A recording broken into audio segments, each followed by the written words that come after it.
Bienvenue Flash Info, Madame, Messieurs. À la une, la coalition article 64 affirme que l'arrêt de la Cour constitutionnelle confirme, selon elle, un complot contre l'ordre constitutionnel.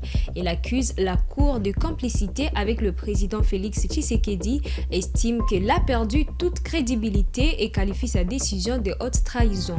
Elle donne rendez-vous au peuple congolais le 15 août 2026 pour la poursuite de ses actions et appelle les Congolais au pays comme dans la diaspora à rester mobilisés, vigilants et solidaires. Communiqué de la coalition article 64. La Constitution n'est pas négociable. Elle s'impose à tous. La coalition article 64 a pris connaissance de l'arrêt de la Cour constitutionnelle déclarant conforme à la Constitution la loi portant organisation du référendum.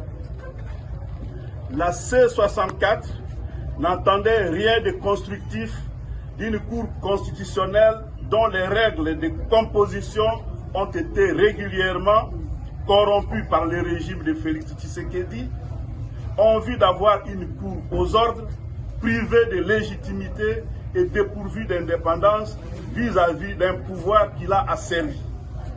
Son arrêt est donc nul et non avenu. L'arrêt de la Cour confirme le complot contre l'ordre constitutionnel et ouvre la voie à la balkanisation de la République. Il a prouvé que la Cour constitutionnelle est pleinement plongée en complicité avec M. Tshisekedi dans la criminelle entreprise de renversement de l'ordre constitutionnel. La Cour constitutionnelle reste une caisse de résonance qui ne mérite ni respect ni crédit du peuple congolais. La haute trahison vient d'être cristallisée par cet arrêt scélérat.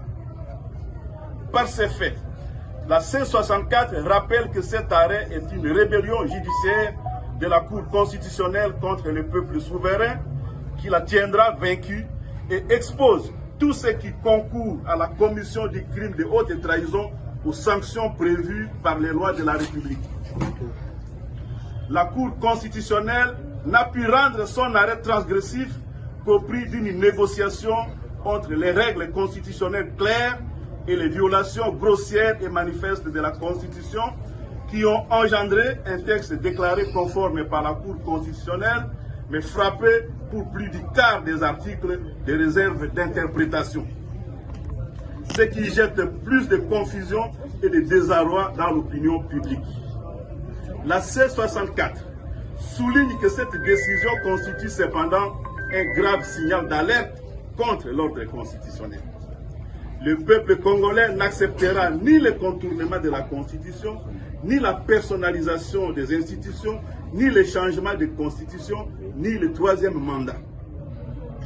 Conformément à son communiqué du 20 juillet 2026, la coalition article 64 fixe rendez-vous au peuple congolais le 15 août 2026 pour la suite des actions. La C64 appelle les Congolaises et les Congolais sur toute l'étendue du territoire national et dans la diaspora à demeurer mobilisés, vigilants et solidaires de toutes les actions. Aucune institution n'est au-dessus de la Constitution. Aucun pouvoir n'est supérieur à la volonté souveraine du peuple exprimée dans les règles. La société civile de Mamové, dans le territoire de Béni, alerte sur la présence d'éléments ADF dans la zone. Selon Kinos Katouo, président de cette structure citoyenne, ces combattants ont été signalés ce mercredi 29 juillet à environ 12 km de l'ouest de Mamové et à 5 km de Be-Manyama. La société civile de Mamové, groupement de Batangimbao, secteur de Beni-Mbao, territoire de Beni, alerte sur le bruit des bottes des ADF Nal vers Nakota-Mabouo, village situé à 12 km à l'ouest de Mamové et à 5 km de Beu-Manyama.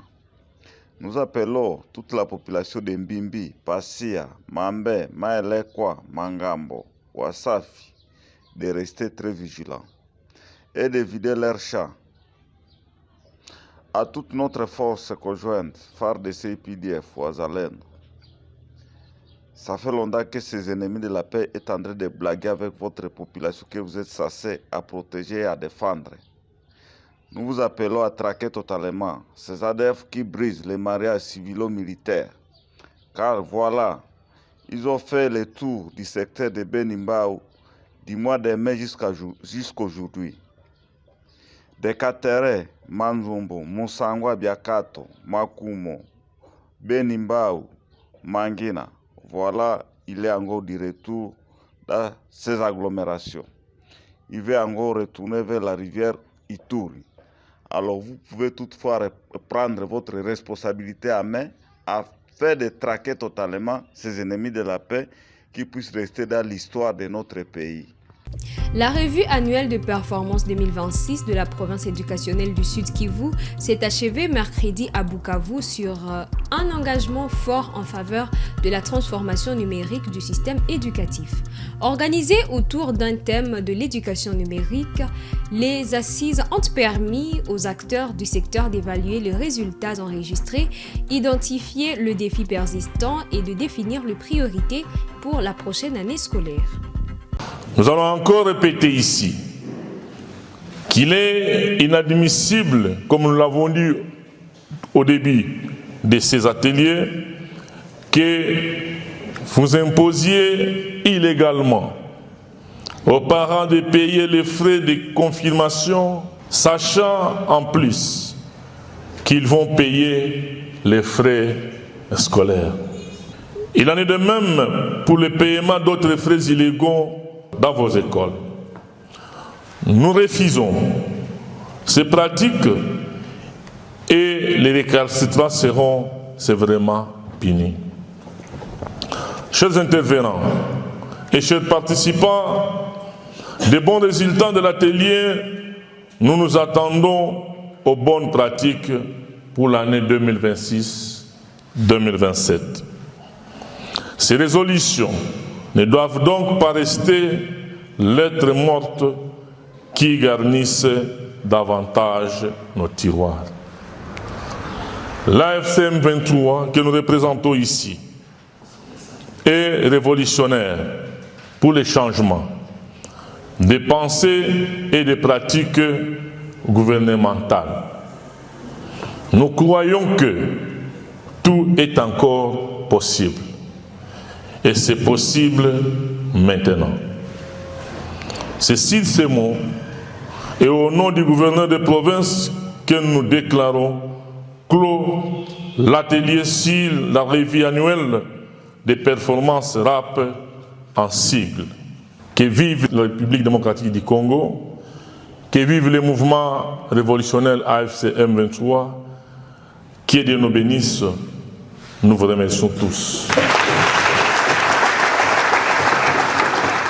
Les rideaux sont tombés sur les assises provinciales de la revue annuelle de performance 2026, RAP en sigle à Bukavu, ce 29 juillet, au terme de 3 jours de travaux consacrés à la transformation du système éducatif. Organisée au complexe scolaire La Fontaine, dans la commune d'Ibanda, cette rencontre s'est tenue sous le thème « Éducation numérique vers un système éducatif moderne, actif et citoyen ». La cérémonie de clôture a été présidée par le vice-gouverneur en charge des questions politiques, administratives et juridiques, Dunia Masumbuko Bwangedux, représentant le gouverneur de province. Dans son allocution de clôture, l'autorité provinciale a insisté sur l'importance stratégique accordée à l'éducation par le mouvement révolutionnaire AFCM 23, notamment dans l'espace libéré. Cet engagement vise à moderniser l'enseignement, à améliorer la qualité de l'encadrement des apprenants et à adapter les systèmes éducatifs aux exigences contemporaines marquées par l'essor du numérique. Pendant 3 jours, cadres éducatifs et partenaires de la province éducationnelle Sud-Kivu ont passé en revue les bilans de l'année scolaire 2025-2026 écoulée. Les échanges ont également porté sur les volets pédagogiques, administratifs et financiers, tout en abordant la révision du calendrier scolaire et les principaux défis susceptibles d'impacter la prochaine rentrée scolaire. Parmi les thématiques développées figure aussi la gestion des ressources humaines, la numérisation des résultats des évaluations certificatives et l'intégration du numérique dans les pratiques d'enseignement. Les participants ont salué l'accompagnement des autorités provinciales, estimant que cette initiative constitue une avancée significative vers la modernisation du secteur éducatif. Par rapport à l'activité de la revue annuelle des performances, c'est que nous saluons la présence de l'autorité provinciale, notamment le gouverneur de province qui était représenté par son vice-gouverneur. Vraiment, sa présence dans la salle nous a vraiment impressionnés. Le jour du lancement, comme le jour de la fermeture des activités, nous avons vraiment été bien impressionnés parce qu'il a été là. Et cela montre à suffisance à combien il compte pour l'éducation au niveau de la province du Sud-Kivu. Ambition également affichée, passer d'une gestion basée sur les papiers à une gestion fondée sur les données afin d'améliorer les pilotages, réduire les fraudes et garantir davantage les transparences dans l'affectation des enseignants et la distribution des ressources. Au jour d'aujourd'hui, le numérique s'impose. Tout le monde est en train de courir derrière le temps parce que nous sommes pendant un siècle de vitesse. On doit être rapide. Les innovations pédagogiques, l'enseignement doit être aussi numérisé afin de préparer nos enfants au monde du travail. Parce qu'à ce jour, quand vous allez chercher un emploi, on vous pose la première question. Est-ce que vous avez la maîtrise de l'outil informatique? Sinon, vous êtes analphabète. Les travaux se sont conclus par la remise d'un rapport final contenant recommandations et résolutions, fixant ainsi les caps d'une école tournée vers le numérique au service de la qualité et de l'équité éducative.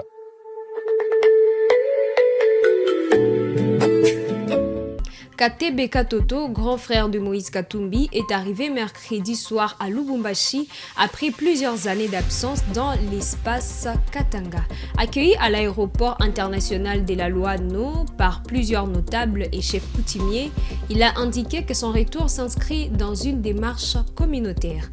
Il a précisé vouloir rencontrer les différentes composantes de la communauté katangaise afin d'écouter leurs préoccupations avant de s'exprimer publiquement sur les questions concernant la région.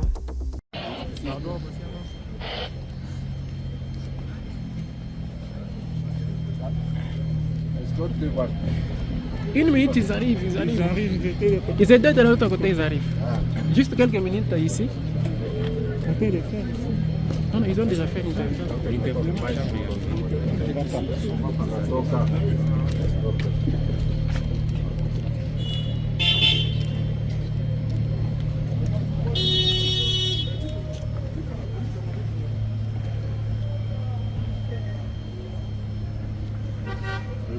C'est tout pour ces Flash Info, madame, messieurs. Restez connectés, on se retrouve dans des prochaines actualités.